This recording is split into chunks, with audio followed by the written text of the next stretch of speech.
Kaikala Satyanarayana Telugu cinema senior నటుడు, భారత parliament మాజీ సభ్యుడు. 60 సంవత్సరాల సినీ జీవితంలో ఉన్న ఆయన 777 సినిమాల్లో నటించాడు.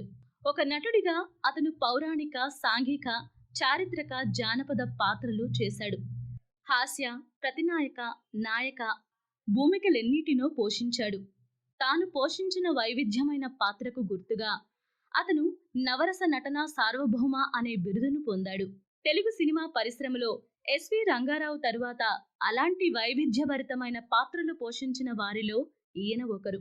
1959లో సిపాయి కూతురు అనే చిత్రంతో ఆయన సినీ రంగ ప్రవేశం చేశారు. ప్రతినాయక పాత్రలు పోషించాడు. కృష్ణా జిల్లా గుడ్లవల్లేరు మండలం కౌతరం గ్రామంలో కైకాల సత్యనారాయణ 1935 జూలై 25న జన్మించారు. ఆయన తండ్రి కైకాల లక్ష్మీనారాయణ. ఆయన ప్రాథమికోన్నత విద్యను గుడివాడ, విజయవాడలో పూర్తి చేసి గుడివాడ కళాశాల, ఏఎన్ఆర్ కళాశాల నుండి పట్టభద్రుడయ్యాడు. 1960 ఫిబ్రవరి 10న నాగేశ్వరమ్మతో వివాహమైంది. ఆయనకు 2 కూతుళ్ళు, 2 కుమారులు ఉన్నారు. నాటకాలు వేసే సమయంలోనే సినిమాలలో పనిచేస్తారా అని ఒక దర్శకుడు అడగ్గా, నేను ముందు డిగ్రీ పూర్తి చేసుకోవాలి, డిగ్రీ చదివిన తర్వాతే సినిమాల గురించి ఆలోచిస్తాను అని చెప్పారట. చదువు పూర్తి చేసుకున్న తర్వాత అవకాశాల కోసం సత్యనారాయణ మద్రాసుకు వెళ్లారు. సినిమాలో రోల్ వచ్చే అవకాశం ఉంది, 4 రోజులు ఆగమని దర్శకుడు చెప్పడంతో మద్రాసులోనే కొన్ని రోజులు ఉండిపోదామని నిర్ణయించుకున్నాడు. మద్రాసులో ఉన్న రోజుల్లో చాలా అవకాశాలు వచ్చినా ఏ సినిమాకి కూడా సెలెక్ట్ కాలేదు. అవకాశాలు వెతుకుతున్న సమయంలో రూమ్ లేక 15 రోజులు ఒక పార్క్లోనే పడుకునేవారు. ఇంత కఠిన సమయంలో కూడా మద్రాసు వదిలి వెళ్లకూడదని నిర్ణయించుకొని అక్కడే ఉండి ప్రయత్నాలు చేసేవారు. రూము దొరికిన తర్వాత రోజంతా అలసిపోయిన కారణంగా కాఫీ ఆర్డర్ చేశారు. కాఫీ అంతా తాగిన తర్వాత సాలెపురుగు అందులో ఉండటం గమనించాడు. తన రూమ్మేట్స్ సాలెపురుగు వల్ల శరీరంలో విషమెక్కుతుందని చెప్పినా హాస్పిటల్కు వెళ్లకుండా రూమ్లోనే ఉండిపోయారు. నాకు ఫ్యూచర్ ఉంటే నేను ఉదయం లేస్తాను, లేకపోతే ఈ సాలెపురుగు విషం వల్ల చనిపోతాను అని చెప్పి పడుకున్నారు. ఆ ఉదయం ఆరోగ్యంగా లేవటం కైకాల సత్యనారాయణ జీవితమే మారిపోయింది. కైకాల సత్యనారాయణకు 1959వ సంవత్సరంలో సిపాయి కూతురులో డిఎల్ నారాయణ ద్వారా అవకాశం దొరికింది. ఎన్టీఆర్ గారి పోలిక కలిగి ఉండటం వల్ల ఎన్టీఆర్కు డూప్లాగా నటించారు. తెలుగువారి హృదయాలను తన నటన ద్వారా గెలుచుకున్నారు. దేవుళ్ళకి సంబంధించిన పాత్రల్లో సత్యనారాయణ గారికి సాటెవరూ లేరు అని చెప్పొచ్చు.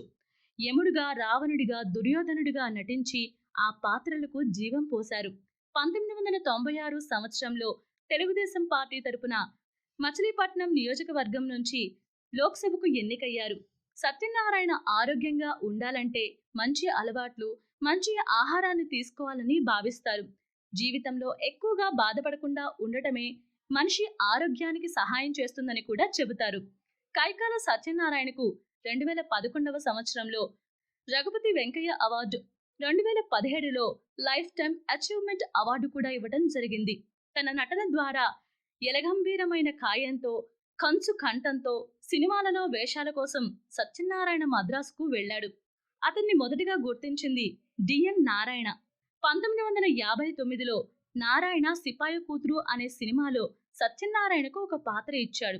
దానికి దర్శకుడు చెంగయ్య. ఆ సినిమా బాక్సాఫీస్ దగ్గర బోల్తా పడినా సత్యనారాయణ ప్రతిభను గుర్తించారు. అలా గుర్తించడానికి ఆసక్తి గల కారణం అతను రూపురేఖలు ఎన్టీఆర్ను పోలి ఉండటమే. ఎన్టీఆర్కు ఒక మంచి నకలు దొరికినట్లు అయింది. అప్పుడే ఎన్టీఆర్ కూడా ఇతన్ని గమనించారు. 1960లో ఎన్టీఆర్ తన సహస్ర శిరచ్ఛేద అపూర్వ చింతామణిలో ఆయనకి పాత్రనిచ్చాడు. ఈ సినిమాకి దర్శకత్వం వహించిన వారు ఎస్డి లాల్. ఈ సినిమాలో సత్యనారాయణ యువరాజు పాత్ర వేశాడు.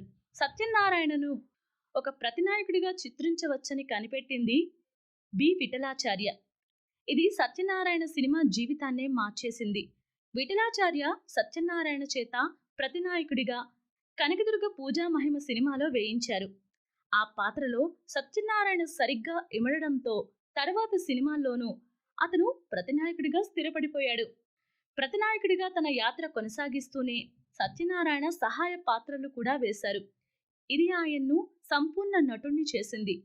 తెలుగు చిత్ర పరిశ్రమకు సత్యనారాయణ రూపంలో విలక్షణ నటుడు దొరికినట్లయింది. ఆయన యమగోళ, యమలీల చిత్రాల్లో యముడుగా వేసి అలరించారు. కృష్ణుడిగా, రాముడిగా ఎన్టీఆర్ ఎలానో, యముడిగా సత్యనారాయణ అలా. ఎస్వి రంగారావు ధరించిన పాత్రలను చాలా వరకు సత్యనారాయణ పోషించారు. పౌరాణికాల్లో రావణుడు, దుర్యోధనుడు, యముడు, ఘటోత్కచుడు, సాంఘికాల్లో రౌడీ, హీరోయిన్స్ కి తండ్రిగా, తాతగా మొదలైనవి పోషించారు.